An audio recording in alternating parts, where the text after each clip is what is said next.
fividianana communaly foana ny fitakiana certificat de nationalité.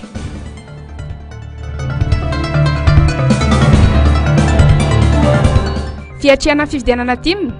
isin'ny toromarika Rapitso etsy amin'ny QG Bel Air.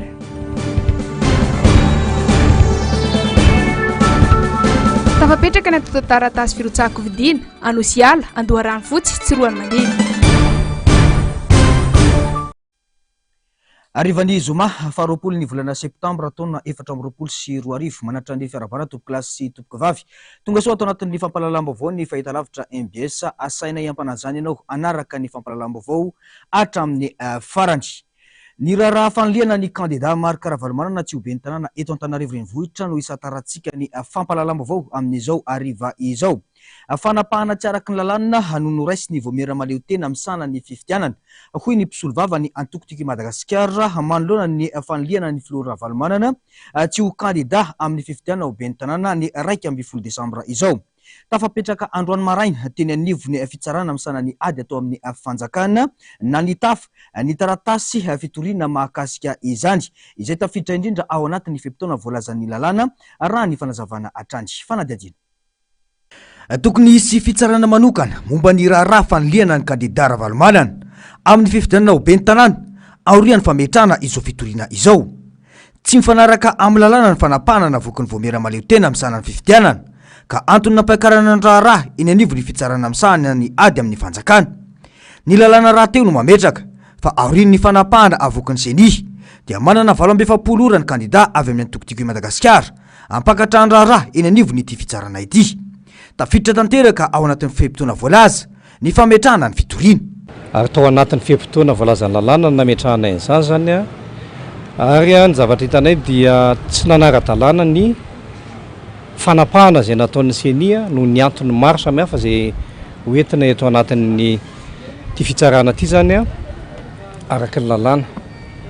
Dia ho hitantsika eo moa zany ny toyany fa tsy maintsy tokony hisy fitsarana na audience zany izay mahakasika an'ity raharaha ty ao aoriana dia ho fantatrareo ihany angambany amin'izay.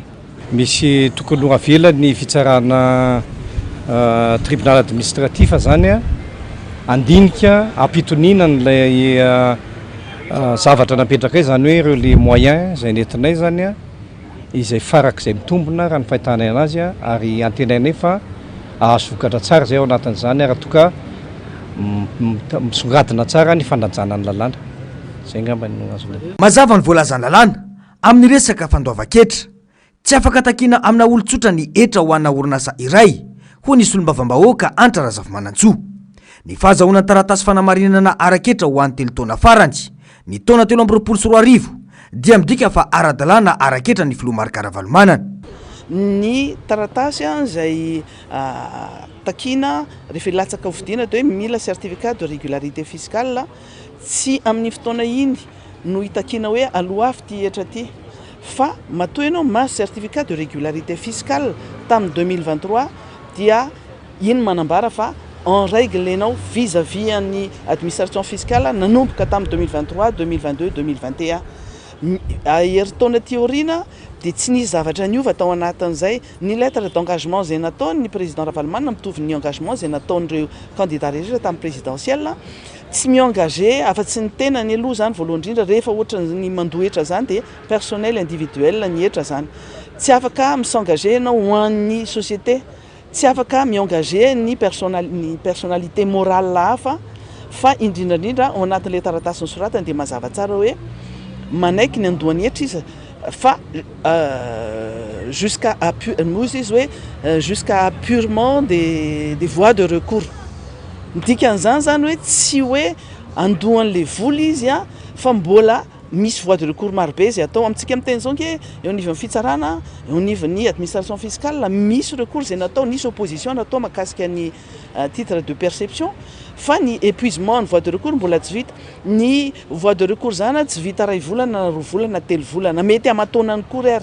tsy misy délai mihitsy ny tao anaty zay taratasy zay nataony hoe afaka 2 volana na afaka herintaona andohany io fa hoe jusqu'à épuisement des voies de recours. Ny voie de recours zany tsy misy afaka mametra an'izany raha hoentina ty amin'ny fitsarana izy fitsarana fantatritsika amin'ny fomba fiasan'ny fitsarana hoe tsy maika be satria io tsy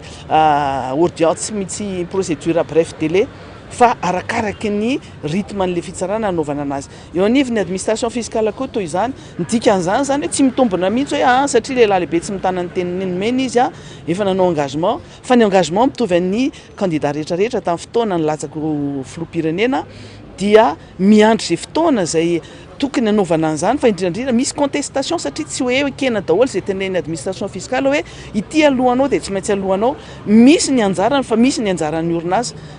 orinasa tsy izy ny mandoa azy raha misy raha tokony izy ary zany tokony ny orinasa ny mandoa ny anjarany fa zao mialohan'le hoe trosan'ny président Ravalomanana takina amin'ny fanjakana aminy dia alohavy aloha ny trosany izay 1461 milliards d'ariary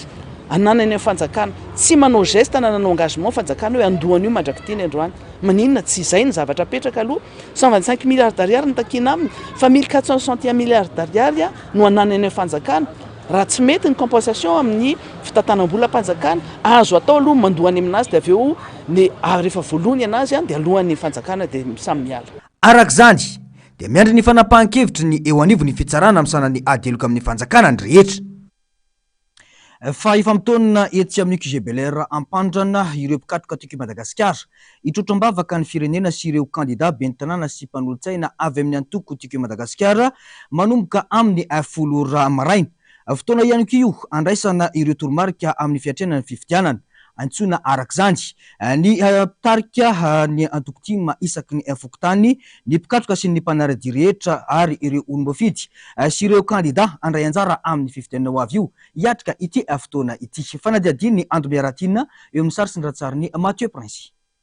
Fotoana dehibe ho an'ny tiko Madagasikara ny rampitso anatanterana ny fotoam-bavaka lehibe itsofan-drano sy itrotroana-bavaka ireo candidat ben'ny tanàna sy mpanolontsaina ny tanàna andray anjara amin'ny fifidianana ny 12 Desambra 2022 avy izao.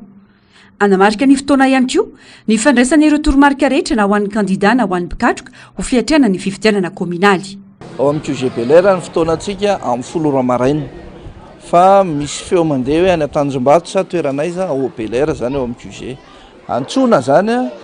ny mpanarady rehetra sy izay limbaovao mahakasika ny fifidianana ben'ny tanàna eto Antananarivo renivohitra. Hitantsika ny fahasarotana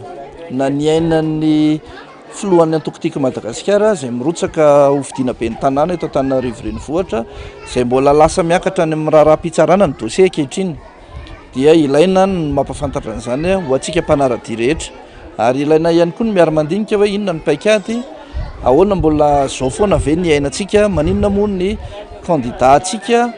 azo natao tsara ny mirotsaka ho filoham-pirenena maninona rehefa ben'ny tanàna no tsy afaka mirotsaka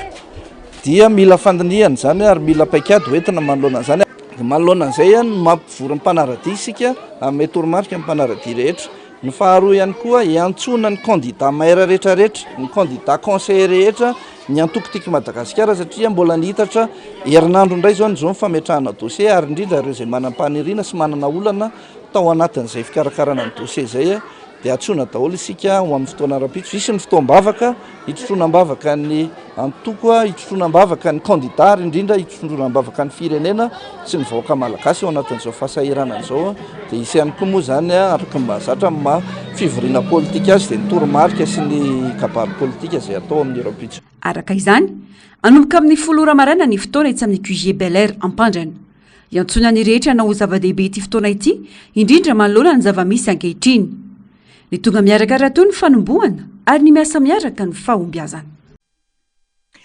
Fa tsy fifanarahana araketra ho an'ny filomarika Ravalomanana manokana no natao tamin'ny fifidianana ho filoham-pirenena fa fifanarahana na lettre d'engagement toy ny an'ireo candidat rehetra no mampisy ny mandatera ny candidat Marika Ravalomanana tamin'ny fifidianana ho filoham-pirenena farany teo ihany koa fa fanapahan-kevitra politika no natao amin'ny filoha Ravalomanana ankehitriny fa ahodina fotsiny ny fomba ilazana izany mba anodinana ny saim-bahoaka fanadiadina.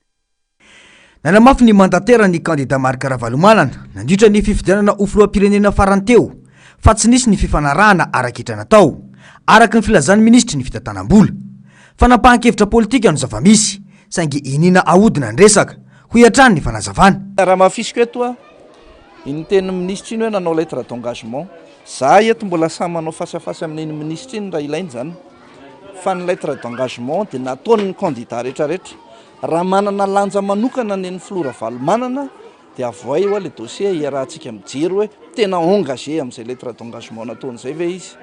fa ny lettre d'engagement natao a dia conditionnel amin'ny mahetra azy ny tenin'ny administration fiscale hoe ananany fitondrana an'izao ianao dia maminaiky zay hoe eny ary fa porofoy aminay aloha fa tena tokony andohana io zay fa raha voamarina hoe tokony andohana io zay a dia alohanay le izy ny procédure mbola mandeha amin'izao tsisy daty mihitsy hoe tsy maintsy alohanao ty 2023 na 2024 na 2025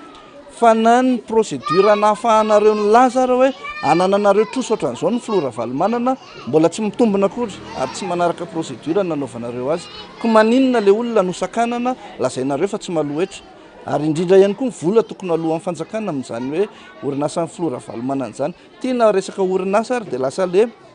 personne physique ny engagénareo tsy maintsy manao izy efa zavatra efa tsy ara-dalàna zany na tsy ara-dalàna ary mbola miteny zay hoe porofoy aminay le zavatra tsy maintsy aloha ameo daholo hoe inona avy le zavatra tokony ho aloha fa manaiky ny andora ohatra tena voaporofo fa misy le izy ary averiko eto a conditionnel ny zavatra nysoratana tany satria za anisan'ny nijery an'izay lettre d'engagement nataon'ny candidat rehetrarehetra zay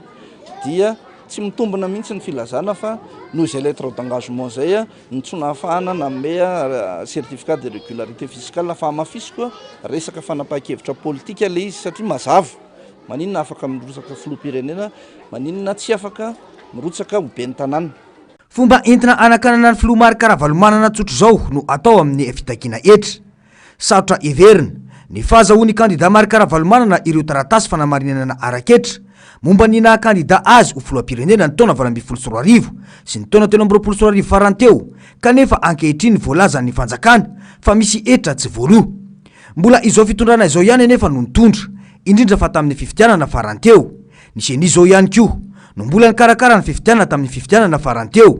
ny sapandrarany etra izay ihany koa no mbola nitantana ny sapandrarany etra saingy aty amin'ny fifidianana ben'ny tanàna eto Antananarivo renivohitra izay toerana anjakany Antokotimy vao mivoaka ny resaka etra manana 27 ny tribonaly misana ny ady amin'ny fanjakana amalina ny fitorinana napetraky ny Timy malona ity raharaha ity andrasana ny fanapahan-kevitry ny tafa vao makasika ny raharam-pirenena miantso ny firaisankina an'Antananarivo malona ny fampitena sy ny fahasahiranana iainan'ny vahoaka ankehitriny sy ny rodoben'ny mpanohitra ho an'ny demokrasia eto Madagasikara na ny RMDM iray feo irahina amin'ny alalan'ny hetsika kiririoka ho an'ny rampitso sabotsy amin'ny ora mitovy amin'ny ray ora atoandro mila ndrehetra mijoro ny zavamisy fa tsy vita ny mipetrapetra-potsiny raha ny fanazavana fanadihadiana marary ny sosialim-bahoaka ankehitriny tsy misy tsy mikakaiky manoloana ny fahampotehana sy ny fahatrana lalina miatra amin'ny tokantrano tsirairay santonena amin'izany ny fahatapanjiro sy rano lava reny mampitondra fifaisana ny mponina hoy ny RMDM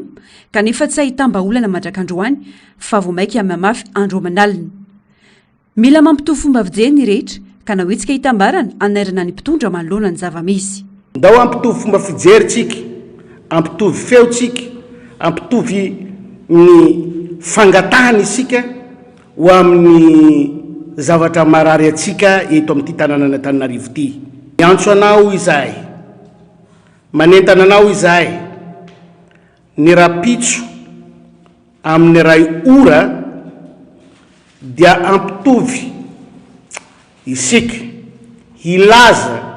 ampitondra fanjakana fa marary ny fiarahamonina marary ny firenena ka mila vahaolana ampitondra amin'ny ray ora tsika dia ampaneno zay azotsika ampanenona ho an'ny manana fiara dia aoka izy ampaneno ny klaxon ho an'ny manana moto koa dia toy izany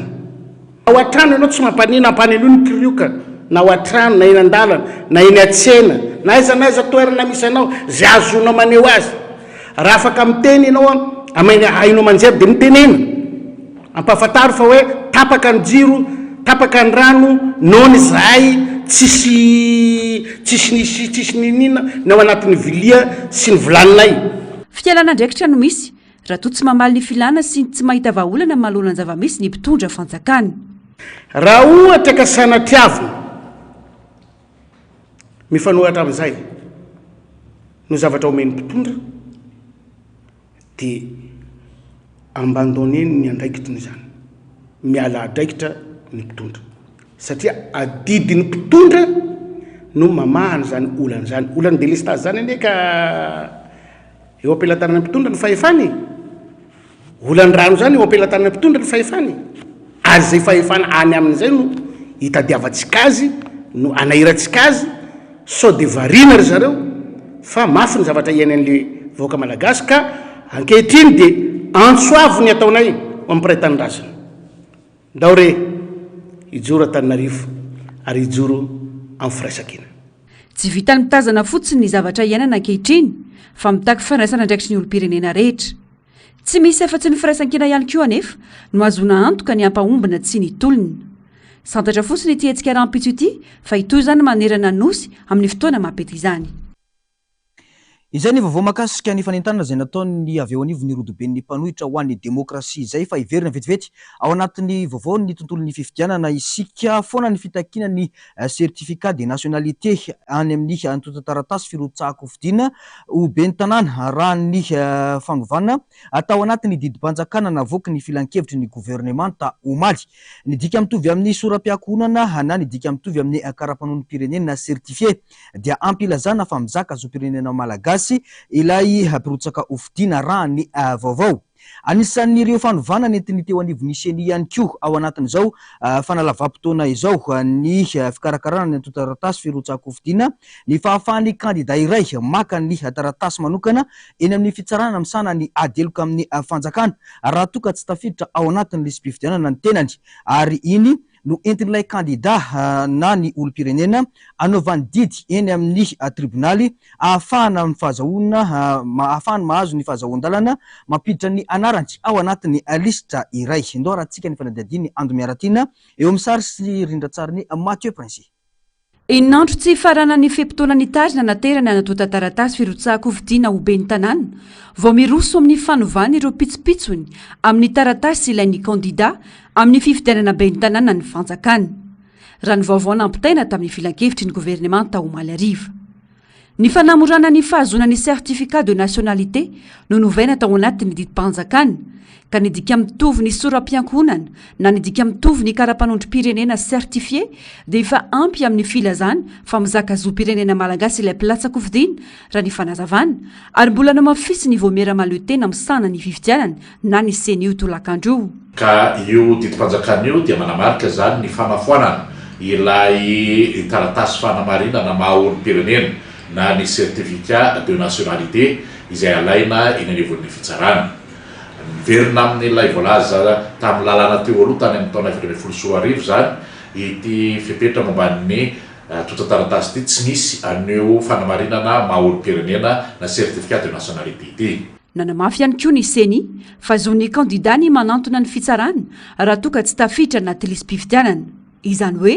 maka ny certificat de non inscription électorale eny amin'ny distrika misy azy ny kandida raha to tsy tafiditra anaty lisy-pifidianana iny no entina maka taratasy manokana eny amin'ny fitsarana misana ny ady amin'ny fanjakana indray ary entin'ilay kandida eny amin'ny tribonaly ahafahany mahazo fahazon-dalana mampiditra ny anarana anaty lisy-pifidianana omeny zany fahafahany zany ihany koa ny olo-pirenena ka afaka mandray anjara manefa ny adidiny na tsy ao anaty lisitra azy ka mafeny ireo fepetra takiny misy zany ilay andininy faharoa amby efapolo ao anatin'ny lalàna feny tontolon-dara-pifidianana izay manome zo ny olo-pirenena tsy tafiditra ao anatin'ny lisitry mpifidy hanatona ny fitsarana hahafahan'izy ireo mahazo didy antsoina hoe ordonnance ka mandidiny seny ampiditra ao anatin'ny lisitry mpifidy ny anaran'izy ireny mba hahazony ilay fanamarinana fa tafiditra ho isan'ny mpifidy ao anaty lisitra ireny olona manam-pikasany hifanenana amin'ity fifidianana ity ary na tsy ny olona irotsaka fidina aza fa anatanteraka ny adidiny fotsiny amin'ny fifidianana dia afaka misitraka izay zo izay fanatonana ny fitsarana izay mazava kosa nefa ny voalazany lalàna hoe ny mpanao politika fa niritra tamin'ny fifidianana solombavam-boaka teo tokony mampiasaina amin'ity fifidianana ben'ny tanàna ity misy any koa ny tanatohatra tsy maintsy ajaina ao anatin'izany lalàna mazava tsara moa zany raha ny listra zay ampiasaina amin'ity fifidianana ty dia listra zay nampiasaina tamin'ny fifidianana solombavambahoaka ihany zany ny exception hoe mampidipiditra anaran'olona fotsiny anatin'ny listra fifidianana tsy azo atao zay ny procédure hoe tsy maintsy mankaty amin'ny fitsarana voavoalaza ny lalàna daholo zany raha ohatra ka misy olona tsy tafiditra ao anaty listra fa tsy misy hoe afaka mampidipiditra fotsiny na hoe manaonao zavatra any ananonanany fantatritsika nge zany fa misy anaran'olona ny esorina ny anatin'ny listra fifidianana ary misy anaran'olona nampidirina tao kanefa tsy tao anatin'ny recensement araka ny tokony ho izy ny tiako tenena ao anatin'izay zany hoe rehefa tiany atao zany dia atao zany nefa tsy tiany atao zany dia tsy tiany atao fa io arakaraka io en faveur sa en défaveur an'le mpitondra fanjakana dia zay le izy zay no mitondra anazy tout est politique mazava be mipetraka ny ayay ho an'ny candidat manoloana ity fanapaka-hevitra ity mametraka fanontaniana ko amin'ny candidat hoe misy olona tiana siblena manokana ve ao anatiny misy olona ve anoany maniry teo candidat fa tsy mahafeno an'ilay fepetra hoe takiny lalàna napetraka ry zareo ihany hoe tsy maintsy tafiditra ao anatin'ny listra mpifidianana ataoko angambana zany fa na fifidianana rehetra zay natrehana dia hoe tokony ho zay ny fepetra voalohany indrindra hoe mila ao anaty listra mpifidianana ianao zany hoe zay maha-olo-pirenena feno anao mandray anjara amin'ny raharam-pirenena manana eninandro izany ohatra amin'ny 9 septambra ho avy izao ireo maniry rotsaka fidiana be ny tanàna sy mpanolotsa ny tanàna anomanana ireo antota-taratasy rehetra ilaina ahafahany mandray anjara amin'izany fifidianana izany fifidianana amin'ny manakaiky vahoaka ary miantoka ny fampandrosoana ifotony ny fifidianana kominaly andrasana ny fandrindrana ny fiatrehana izany fifidianan'izany fa iverina vetivety ao anatin'ny vaovaon'ny fifidianana isika miomana tanteraka ao anatin'ny fiatrehana ny fifidianana oben'ny tanàna ny eo anivony antoko tiky Madagasikara miomana tanteraka ao anatin'izany satria efa betsaka ireo commune izay nametrahana ny antota-taratasy hofidiana ho an'ireo candidat any amin'ny faritra ankoatra ny eto Antananarivo isan'izany ohatra ny ao amin'ny commune Tsoromandidy sy ny commune Anosiala ao anatin'ny distrikana Ambohidratrimo andao raha tsika avy hatrany azy ny fanadiadiana mahakasika izay eo amin'ny sary sy ny tantsary ny tahiriny Bavary Alain Patrick no candidat ho ben'ny tanàna atolotry ny antoko-timo ao amin'ny commune Tsoromandidy tafapetraka omaly ny taratasy firotsahako vidiny ho amin'ny fifidianana io nanamafy ny tenany fa mila fiovana amin'ny lafiny maro i Tsoromandidy mitaiky andraikitra avy amin'ny mpitantana zany ary izany ho isan'ny antony firotsahana an-tsehatra amin'izao fandraisana andraikitra ho atao izao ny fanazavany nisotra manokana ny filoravana manana marika ihany koa ny tenany amin'ny fametrahana fitokisana aminy ka hitondra fiovana ho an'ny Tsoromandidy misaotrana Andriamatoa président Marc Ravalomanana antsika nanome ny fitokisana taminay ao anatin'izao etsika fanovana izao voniny izahay ny aninao izay azonay atao tonga ny fotoana niomantsika tsy kisendrasendra tsy taitaitsitsika fa niomana nandritra roa taona telo taona teo tsika ny amin'ny fanaovana izao zavatra izao eto amintsika no misy ny omby misy zezika eto zany fa ny Antananarivo tsika manafatra zezika eto amintsika no misy ny vary fa ny any ivelany no mahazo ny akoho fahafahany manao ny resaka briky eto amintsika misy vary fa ny ivelany tsika ny be piompokisoa eto amintsika no misy an'ireny karazana akora fototra reny fa eto amintsika mahay mana orinasa ray tsy misy mila fijery vaovao tsika mila mitodika any amin'ny fandrosoana tena mitondra makany amin'ny fanovanatsika mila an'ireo tanora ireo tsika hisondrotra any amin'ny tsaratsara kokoa Vonjy Rakotoarinelina kosa no candidat atolotry ny tiky Madagasikara amin'ny commune Anosiala district Ambohidratrimo tafapetraka ny taratasy firotsahana amin'ny fifidianana ben'ny tanàna ny 12 Desambra izao efa nisana andraikitra teo anivon'ny commune ny tenany no izao vona iroso amin'ny dingana fandraisana anjara amin'ny fampandrosoana izao mazava ny tanjona dia ny ampandroso ny commune Anosiala nanotrina azy nandritra ity fotoana ity moa ny solombavambahoaka Mamra Benirina Vaovao ny sosialy kosa nisitraka fizaham-pahasalamana maimaim-pona avy amin'ny solombavambahoaka firaisan-kinina ny ponina ao amin'ny fokotany Ampefilo Ambodirano ao anatin'ny boriboritany faefatra androany ho famaliana ny taitan'izy ireo nandritra ny fampelezan-kevitra no antony izany tsika tao anatin'izany fa miaina anatin'ny fasahirana tanteraka ny ponina ka tsy afaka mitsabo tena intsony ny ankamarony ny andany ambavy ireo nisitraka izany nanomboka tamin'ny zazamena vava hatramin'ireo be antitra mena fanafody mifanaraka amin'ny aretiny ihany koa ireo ponina nandritra ity fotoana ity fanadiadiana ho famalina ny etaitany mponina eto amin'ny fokotany ampefilo ambodirano tsy ny andrela fa avy atrany dia redina teny antoerana nisy olombavambahoaka firaisan-kinina riana raindray masinoro niaraka tamin'ireo mpiara-miasa aminy nanohana sy nanampy ny mponina ara-pahasalamany etsika sosialy efa fanao amin'ny fokotany anatin'ny boriboritany faefatra izany analana fahasahiranana ny mponina indrindra ho fiahina azy ireo manoloana ny fahasahiranana andavanandro tsy nanavahana naniza na aniza fa afaka nisitraka izany avokoa ny rehetra manomboka amin'ny zazamena vavy hatramin'ireo be antitra tsy vitany mizaha fahasalamana fotsiny fa omena fanafody maimaim-poana ihany koa izy ireo azony mitsapy-tena zay manohy foana zany isan-kerinandro fa ny androany aloha zany arakaraka izay vitan'ny dokotera eo fa zay marary rehetra tonga eo tsy maintsy raisina daholo raha hitanareo zao ny tao anaty trano tao mety efa tsy latsaky ny 7 zao nefa ao reo zany zao ndray mandray fotsiny reo dia misy foana tonga eo satria le olona tonga dia zay zany tsy mametra isa fa arakaraka fahatongavan'ny olona eo fa na amfiry mbola misy olona tokony ho raisina eo dia mandray foana zay mandray foana ny dokotera ao zany tsy manavaka mihitsy hoe inona aretina efa miprevoir zay hoe inona mety aretina mahazo ny olona amin'ny fiainany andavanandro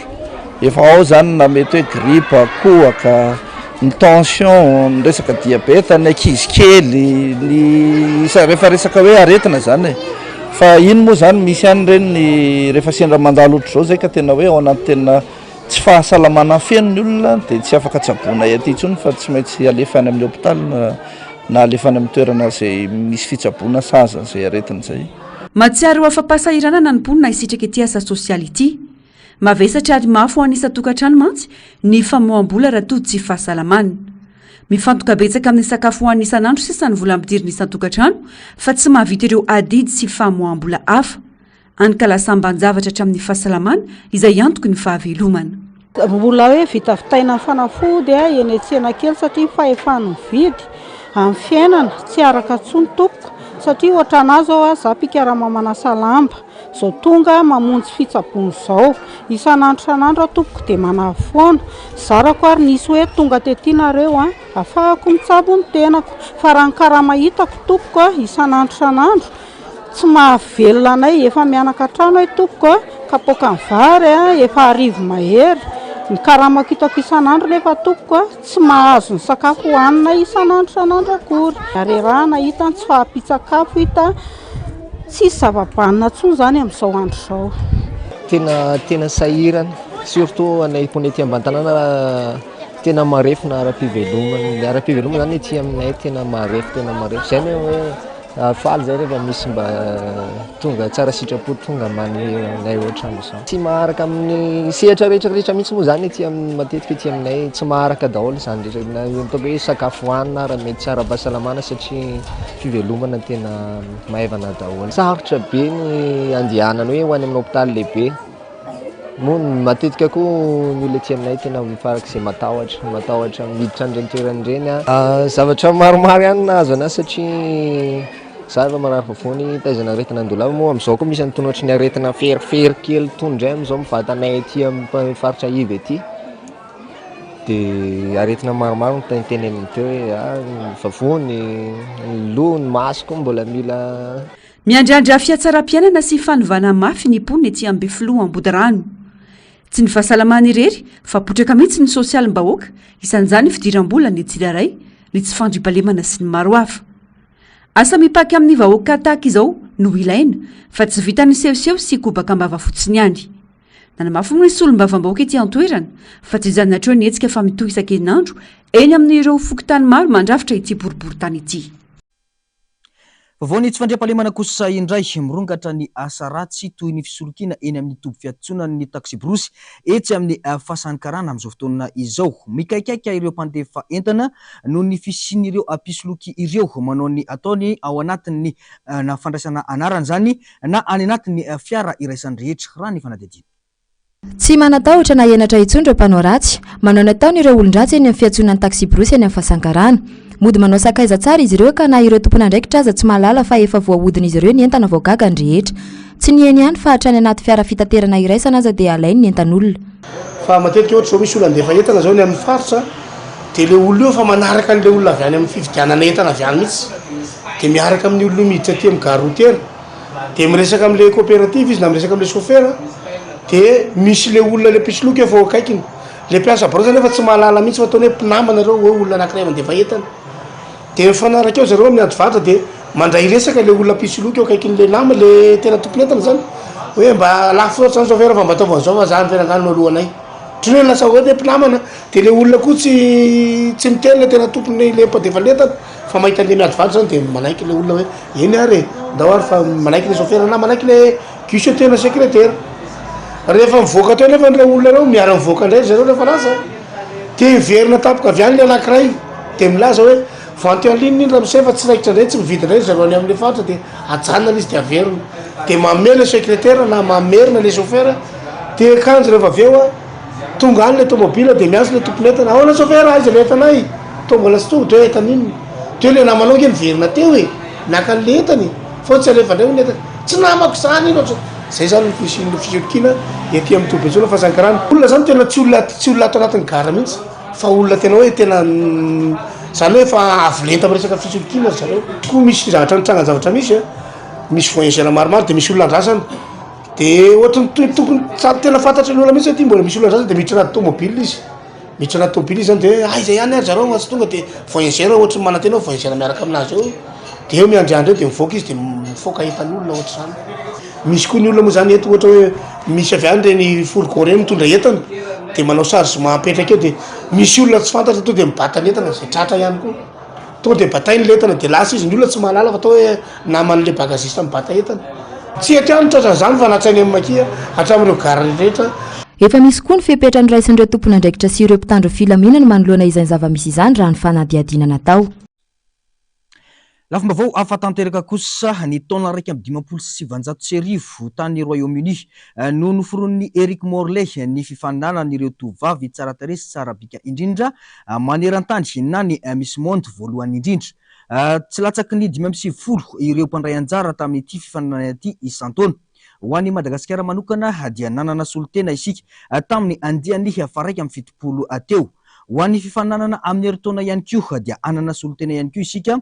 ka anatsara ny ezaka sy ny dingana efa vita teo aloha no tanjona amin'izany raha ny fanazavany ny mpikarakara ity Miss Monde ity ndao raha tsika ny fanadidina ampolon'ireo tovavy malagasy handray anjara amin'ny fifaninanana tsara tarehy sy bika hifanitsana handray anjara amin'ny fifaninanana Miss Monde andiany faharoa amby fitopolo enina amby fitopolo amby zato ireo mpifaninana nandray anjara tamin'ny Miss Monde no tanterahana tany Inde ny volana martsa lasa teo ka tany amin'ny laharana 7 Madagasikara tanjona amin'ity andiany manaraka ity ny hanao ezaka hahazahoana vokatra tsara kokoa no ny teo aloha nampahafantarin'ireo mpiandraikitra androany ireo fikarakarana sy fanazarantena ataon'ireo mpifanina mialoha sy mandritry ny fifaninanana ny zavatra anisany hatsaraina dia fanazaina teo teboka anankitelo aloha zany